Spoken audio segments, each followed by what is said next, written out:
अस्सलामुअलैकुम वरहमतुल्लाहि वबरकातुहू। आपको बाबा लफ्ज़ कुकिंग में खुशामदीद है।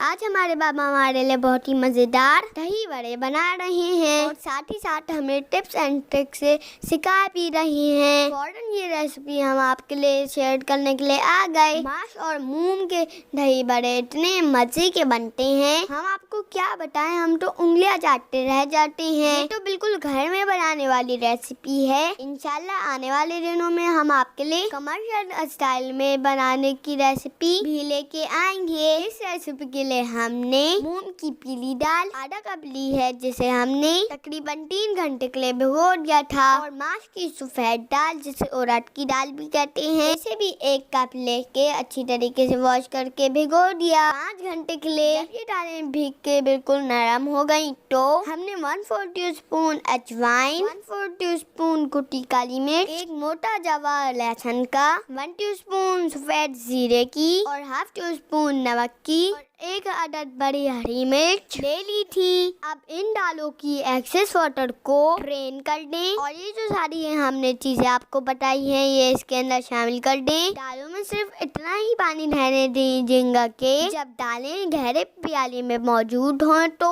उसमें हल्का हल्का पानी दिख रहा हो, बस यूं समझ लें कि 3/4 कप पानी मौजूद हो। अब इसको जग ब्लेंडर या फिर हैंड ब्लेंडर की मदद से बिल्कुल बारीक पेस्ट बना लें। जब पेस्ट बिल्कुल स्मूथ हो जाए तो हैंड या इलेक्ट्रिक विस्क की मदद से इसको अच्छी तरीके से फेंट लें। समझ लें हमें इसमें एयर इनकॉर्पोरेट करनी है। हम केक की आइसिंग बनाने के दौरान क्रीम के साथ करते हैं। आइसिंग में जैसे नीचे बर्फ रख लेते हैं, अगर आप चाहें तो बर्फ भी रख सकते हैं। इस प्याले के नीचे ठंडा होने की वजह से एयर इसके अंदर और ज्यादा जल्दी और देर तक ट्रैप रहेगी। वैसे तो ट्रेडिशनली इसको हाथ से फेंटी लगाई जाती है, मगर भाई फास्ट जमाना है, बाकी आपकी अपनी मर्जी है। हाँ, ये और याद रखेंगे कि यूटेंसिल्स पर किसी भी किस्म की चिकनाई ना हो, वरना पूरा आमेजा बैठ जाएगा। इस रेसिपी के लिए आपको मीठे सोडे की भी जरूरत नहीं है, बस आप इसकी कंसिस्टेंसी अच्छी तरीके से देख लीजिए। हमारे चमचे से किस तरीके से ये बैटर खुद ही निकल के भाग रहा है और इसमें इतनी एयर है कि ये ऑयल पे ऊपर ही ऊपर फ्लोट कर रहा है। और याद रहे कि इस वक्त ऑयल का टेम्परेचर बिल्कुल हल्का होना चाहिए, वरना ये बहुत जल्दी बाहर से कुक हो जाएंगे और अंदर से कच्चे रह जाएंगे। मतलब कुछ ऐसा कि ये मीडियम स्लो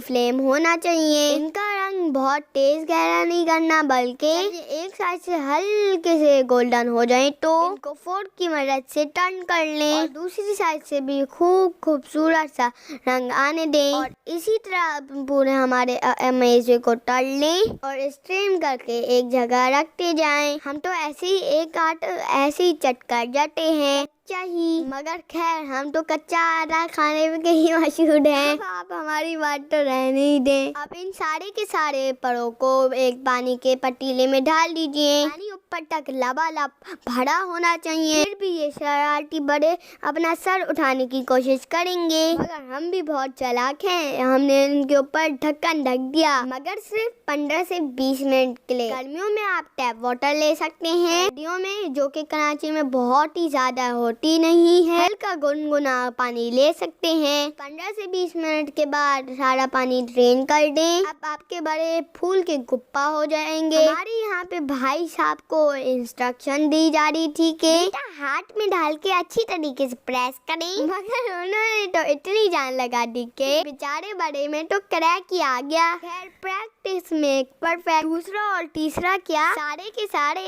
ऐसे प्रोफेशनल तरीके से निकाले कि क्या बात है। इन बड़ों का पानी अच्छी तरीके से स्क्वीज आउट कर दिया, एक एक करके सारे के सारे बड़े प्लेटर में सजा दिए और उनके ये बड़ा सेटिस्फाइंग काम था। लग रहा था कि किसी स्पंज को निचोड़ रहे हैं। इसलिए एक बात हम आपको जरूर बता दें, बच्चे फीके बड़े बिल्कुल भी नहीं खाते, इसलिए हमने 1 किलो दही में चीनी शामिल करके अच्छी तरीके से फेंट लिया था। अगर आप फीके बड़े खाने के शौकीन है तो जिस पानी में हमने पहले बड़ों को भिगोया था उसमें 1 टेबलस्पून नमक शामिल कर देंगे और इस वक्त दही को बिल्कुल फीका छोड़ देंगे।